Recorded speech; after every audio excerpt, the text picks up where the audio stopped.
Yes, hej. Velkommen til vores fremlæggelse af hormonregulering og menstruationscyklus og sædcelledannelse.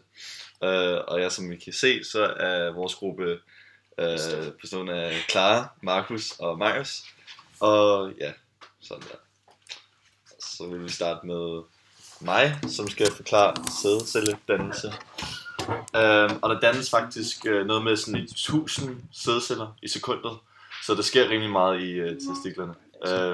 Og på figuren her, så ses et udsnit af en testikel med sædrør, hvor man blandt andet ser Sertoli-cellerne. Og deres opgave er at sådan beskytte og sådan videregive næringsstoffer til stamcellerne. Og sådan, de hindrer, at der er sådan direkte kontakt mellem blod og sådan stamceller.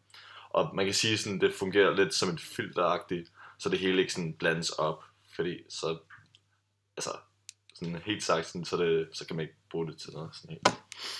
Man ser også ladycellerne, og deres funktion er, at de sådan, stimulerer særlige sådan, celler til at producere testosteron, som kan også ses på figuren, der hvor LH peger mod sådan cellen, og så de blå sekskanter, tror jeg det er så testosteron. Sædcellen skal bruge ATP, så det ikke sådan bevæger sig. Det er sådan energikilden, kan man sige. Og ATP dannes primært i vores mitokondrier og cellens cytoplasma. Og det kan skrives op med en ligning, som jeg vil nu læse op herfra. Så det vil være sådan ADP plus GTP, som vil så blive til ATP plus GDP. Ja. Og så altså de to hvide pile, som man ser, som peger sådan væk fra testiklerne, er LH og FSH. Og de er sådan de to overordnede kønshormoner.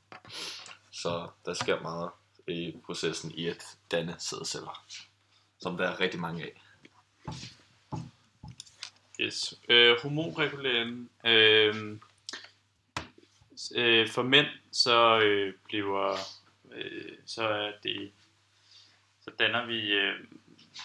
så danner man hormonet testosteron, og når man så har dannet for meget af det, de bliver dannet i testiklerne, så foregår det her negativ feedback for at kroppen ikke overproducerer testosteron. Og ved hjælp af negativ feedback, så altså når der så er en høj koncentration af testosteron i blodet, så hæmmer den produktionen af GnRH i hypotalamus, som er et sted i hjernen. Og de her GnRH hormoner, de er så sendt til hypofysen, som også er en del af hjernen, hvor de så danner en af de overordnede kønshormoner, som er LH, som så via blodet ligesom bliver transporteret ned i testiklerne og danner testosteron.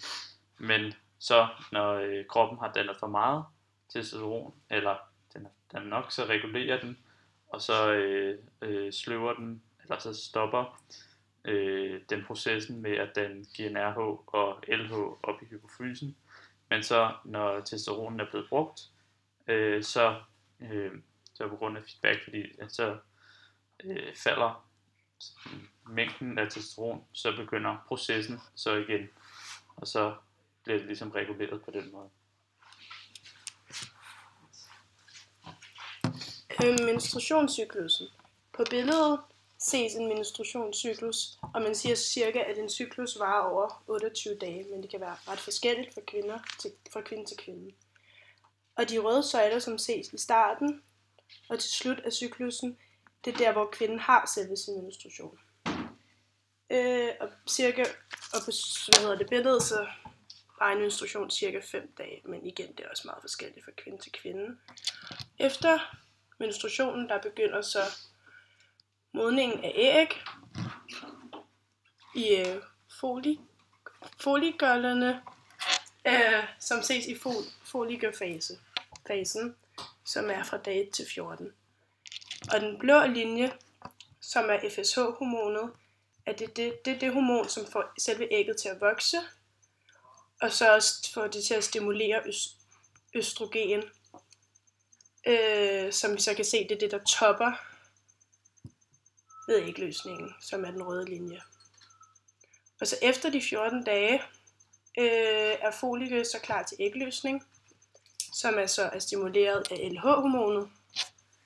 Og som man så kan se på den gule linje, så stiger LH-hormonet meget voldsomt.